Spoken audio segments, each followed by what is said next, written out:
तो राम राम जी। मैं हूं रिंकू और मैं इस चैनल पर लोगों की भूतिया स्टोरीज़ अपलोड करता हूं। तो आज की कहानी हमें एक ट्रक ड्राइवर ने भेजी है, जिनके साथ यह रियल घटना हुई थी और इनका नाम विजय पासवान है। तो गाइस, इनके साथ क्या हुआ था उसी को जानेंगे आज की इस वीडियो में। उससे पहले गाइस, अगर आप लोगों ने अभी तक हमारे चैनल को सब्सक्राइब नहीं किया तो गाइस प्लीज़ इस चैनल को सब्सक्राइब कर लीजिएगा और बेल आइकन को ऑल वाले नोटिफिकेशन पे ज़रूर से प्रेस कर लेना, जिससे होगा ये कि हमारी हर नई वीडियोस आप लोगों के पास सबसे पहले पहुंचेगी।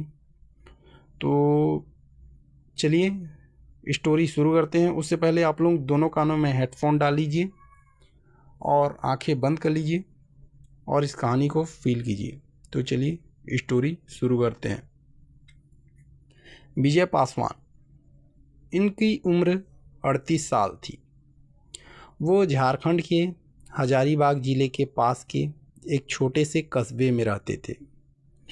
गांव में उनका एक छोटा सा पक्का मकान था, जिसमें पत्नी रीना और बेटा मोहित जो कि 10 साल का था और बेटी पूजा जो कि 7 साल की थी, वह रहते थे। विजय का जीवन ट्रक चलाने के इर्द गिर्द ही घूमता था। उनके पिता भी एक ट्रक ड्राइवर ही थे और बचपन से ही विजय ने हाईवे, ढाबे और लंबी यात्राओं का माहौल देखा था। ड्राइवरों की एक दुनिया होती है। पेट्रोल पंप पर रुकना, ढाबे की दाल रोटी, रात में किसी ढाबे पर रेडियो पर पुराना गाना बजाना और ट्रक की गड़गड़ाहट में नींद आना। विजय को ये सब पसंद था, लेकिन एक चीज़ थी जो उनके दिल में हमेशा डर भर देती थी। NH-33 का जंगल वाला हिस्सा। बचपन में गांव के बुजुर्ग बताते थे कि रांची और जमशेदपुर को जोड़ने वाली NH-33 पर एक सुनसान घना जंगल पड़ता है। रात में वहाँ सफ़ेद साड़ी वाली महिला दिखाई देती है। कहते हैं कि वो अचानक सड़क के बीच आ जाती है, गाड़ी रुकवाती है और फिर गायब हो जाती है। कुछ हिस्से में वो ड्राइवर के केबिन में भी बैठ जाती है और फिर हादसा हो जाता है। विजय ने हमेशा सोचा था कि यह सब अंधविश्वास है, लेकिन भी वह कभी इस रास्ते पर रात को नहीं गुजरा करते थे। जनवरी का महीना था, ठंडी हवाएं और रात में सड़कें एकदम सुनसान। उस दिन विजय को एक लंबा ट्रिप मिला था। रांची के काके इलाके से कोयला लेकर जमशेदपुर की फैक्ट्री पहुंचना। लोडिंग में देर हो गई और रात के 11 बजे तक उनकी ट्रक हाईवे पर नहीं निकली थी। 11:30 बजे तक वह हाईवे पर निकलते हैं और ढाबे पर बैठकर खाना खाकर वह वहाँ से निकलते हैं। तभी एक बुजुर्ग ट्रक ड्राइवर ने उन्हें चेतावनी दी थी कि विजय, रात के 10 बजे के बाद उस जंगल हिस्से को पार मत करना, सुबह होने का इंतज़ार कर लेना। लेकिन विजय जानते थे कि अगर समय पर माल नहीं पहुंचा तो उनका पेमेंट कट जाएगा।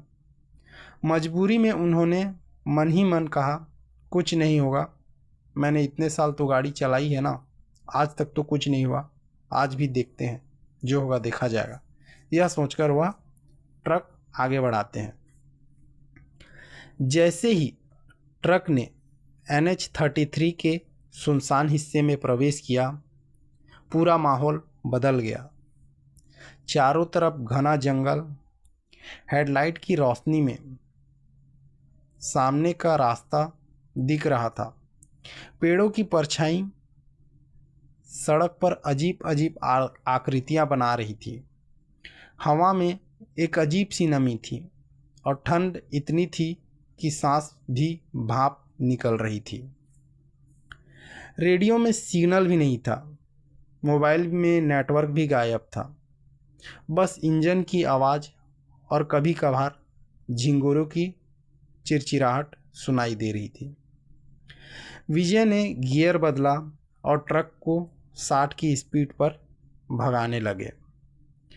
करीब आधा घंटा ही हुआ होगा, अचानक हेडलाइट की रोशनी में एक महिला का उभरता परछाई दिखाई दिया। वो सड़क के किनारे खड़ी थी, सफ़ेद साड़ी, लंबे बाल और चेहरे पर उनके बाल गिर रहे थे। विजय ने सोचा शायद कोई यात्री फंसा है। उन्होंने स्पीड कम की और खिड़की से ही आवाज़ दी, बहन जी, आप इस वक्त यहाँ क्या कर रही हो? कहीं जाना है क्या? महिला ने धीरे धीरे चेहरा उठाया। उसकी आंखें सुर्ख लाल थी और चेहरे पर एक हल्की सी मुस्कान थी। विजय का दिल जोर से धड़क उठा।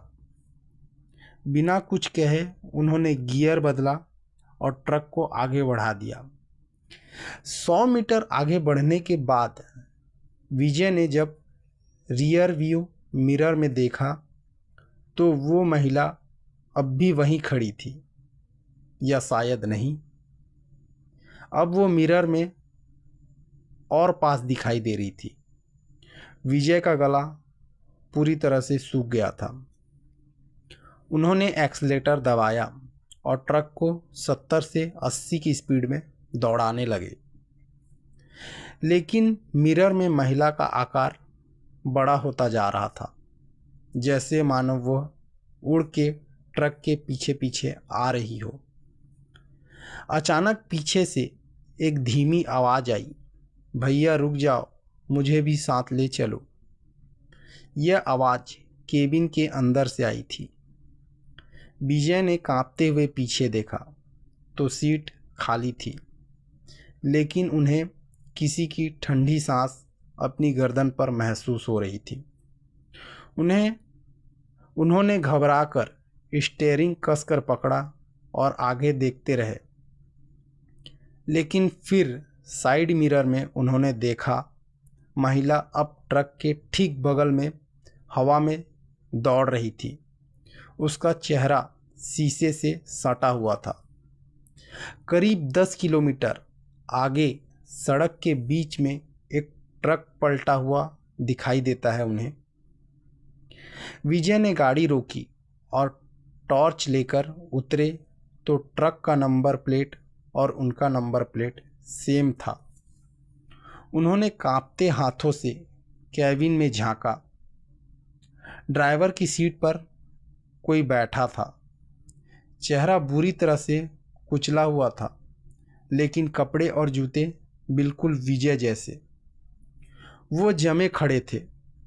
तभी पीछे से वही महिला आकर बोली, देख लिया, यही तेरी मंजिल है। उसकी आंखों से खून टपक रहा था और उसके होठों पर भयावह मुस्कान थी। विजय चीखते हुए ट्रक पर लौटे और फुल स्पीड से ट्रक को भगाने लगे। सुबह जब विजय की आंख खुली तो वह अस्पताल के बेड पर थे। उनके शरीर पर हल्की चोटें थी, लेकिन कोई बड़ा हादसा नहीं हुआ था। गांव वालों ने बताया कि उनका ट्रक जंगल के किनारे खड़ा मिला था। इंजन चालू था, लेकिन वो खुद बेहोश थे। स्थानीय ड्राइवरों ने उन्हें समझाया और बताया कि 20 साल पहले एक नवविवाहित जोड़े का इसी सड़क पर एक्सीडेंट हुआ था। महिला की मौके पर ही मौत हो गई थी। तब से उसकी आत्मा यहाँ भटकती है। कभी वो लिफ्ट मांगती है, कभी ड्राइवरों को उसका मरा हुआ रूप दिखाती है ताकि वह डर के मारे रास्ता छोड़ दें। इस रास्ते पर कोई आने जाने ना सके करके वह यह खेल खेलती थी। उस रात के बाद विजय ने कभी रात में NH-33 से सफ़र नहीं किया। वह हमेशा कहते हैं, सड़क पर सिर्फ ट्रक और गाड़ियाँ नहीं, कुछ और भी चलता है जिसे आंखें देख नहीं पाती लेकिन रूह पहचान लेती है।